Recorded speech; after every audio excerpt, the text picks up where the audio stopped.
Hi guys, panoorin natin yung yung regalo ko sa anak ko kasi nga hindi nga ako nakauwi sa graduation niya kasi nag-promise ako uwi ako. Kaya dahil sa sitwasyon ko na may open case, kaya hindi ako maka-travel at makauwi ng Pinas. Tapusin ko muna. Kaya ang ginawa ko bili na lang ako ng regalo para maging masaya yung anak ko sa araw ng graduation niya. Panoorin natin. Sabay nating panoorin, guys. Ito na. Sorry.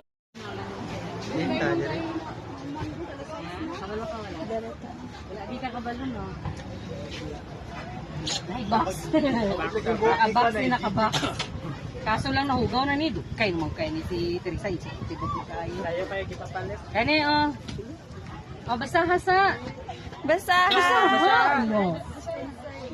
Oh, what's inside the box daw? Open. Oh, wait lang.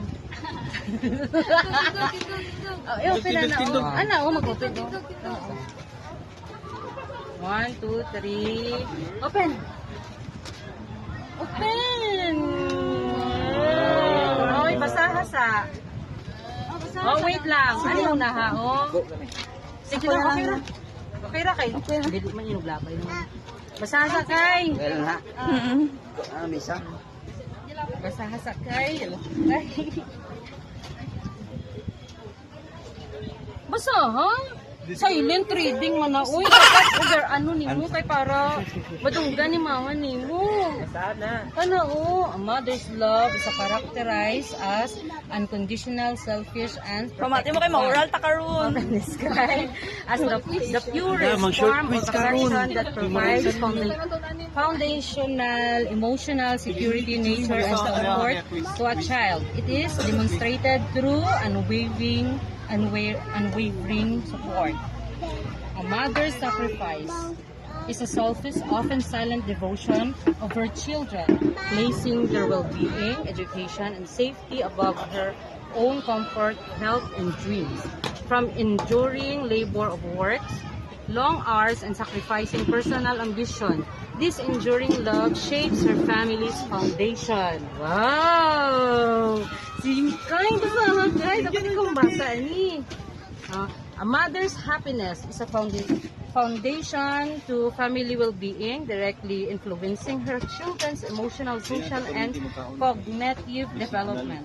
Happy mothers fostering nurturing environments that reduce social, emotional issues in children. Maternal contentment act as a key indicator of how will children thrive. This, yeah. Last na lang kay. A mother's dedication is an unconditional, often silent force characterized by profound sacrifice, strength, and unwavering love. It involves sleepless nights, nurturing and guiding children through challenging acting as a tireless pillar of comfort and support. A mother's devotion shapes, lives, and enable lasting impact. Sige, basta ha. Unsa man tong kwan kay? Oh, unsa man na kay? What is mother's love? What's from? Wala sa unsa na. Wala sa. Unsa na? Excited ka. Gisian! Gisian ba? Papel. Yan na ang papel ba?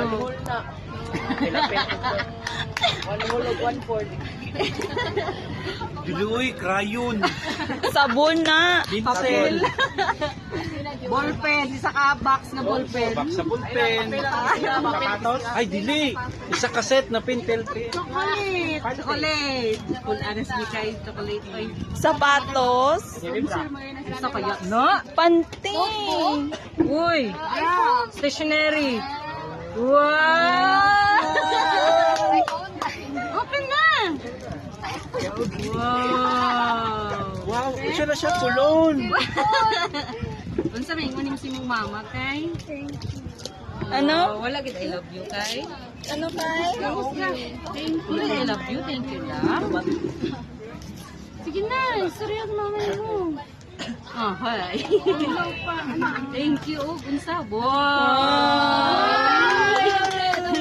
Pero na open na magud ni siya kay ipa-charge man gud na. Ipa-try na ko og charge ba kung mag-charge ba. May mga kay yung charger ana oy. Yung scotch tape. Ay, palitan na. Ba? Tama lagi scotch tape ko lang na kay na okay ipa-try ko mag nag-charge ko. Yang sulod ana kwan. ND it's a prank.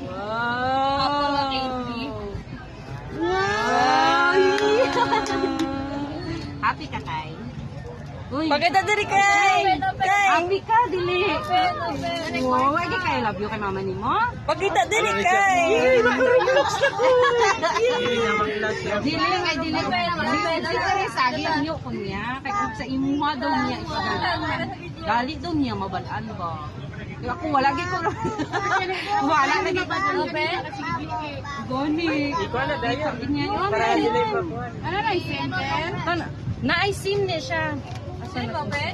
Open na yun na. Ariyo yan. Bluetooth. Na siya screen protector. Mao na gipaos. Open na ko ba. Pabutangan mag screen protector daan. Long press lang siya. Yes. Ano yung i-activate mang good ni? Paano? Wala pa, i-activate ka. Ang wala activate kay i-load ko lang na pag kayo wala gid white ito lain kayo ba? Anay lang kayo. Kani siya og butang na diraw kay ihanan. Ito yung mga dahil sa to. Boy, ang sa'yo yung ni mama? Diri to ba? Ina. Siya sa mama? Ay nga niyo. I love you. I love you. Wala I love you, Tika? Wow, anak, Jid. Wow, go, Selfie kay. Mika, smile. Samsung Galaxy. Dara oh, gamitan mo cellphone. Yan na, oy, pakita. Alin na lang, oh. Yan na. Pakita. Oy, pakita. Pakita, yan. Ari pa, oh, napa na kitchen, oh. Ari pa, oh. Kailangan first ito. Smile. Yan ang Ang cellphone mo. charger niya kay murag iPhone. Na. Ay, 90 kayo, mahal kayo. Mura magnadaugan sa... Di, muna siya nakadaog sa email. Padala. Uy, pusa na mga sulat ko. Kanang yung sulat, pusa na. Picture gamit mo. Ano, camera? Di, muna siya nakadaog sa email. Picture na gamit na camera. Yun lang, guys.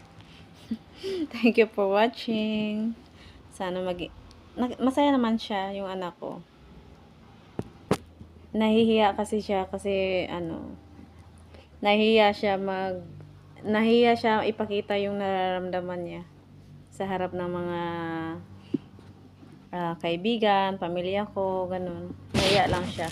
Parang ako, chat! Yung sa nakita ko sa kanya. Kasi nagkakahiwalay naman kami ng anak ko, guys, is 1-year-old ko pa yan siya iniwan. Kaya, nung umuwi ako, hindi talaga niya ako kilala niyan. Tapos, hanggang ngayon, hindi ako naka-attend ng, last uwi ko, 7 years old siya. Ngayon, 11 years old na siya. Iniwan ko siya 1-year-old. 'Di ba? Pangarap ko na magkaroon ng anak na babae. Yun, natupad naman, pero pinaglayo naman kami, 'di ba? Pinaglayo ng tadhana. Yun talaga yung yun ang destiny ko. Kaya yun ang story namin. Bye guys, thank you for watching. Relate ba kayo yung mga OFW dyan? Alam kong hindi lang ako, marami din na katulad sa akin na iniwan yung mga anak.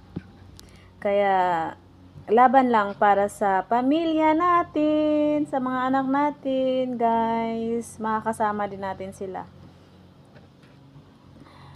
Bye guys. God bless everyone.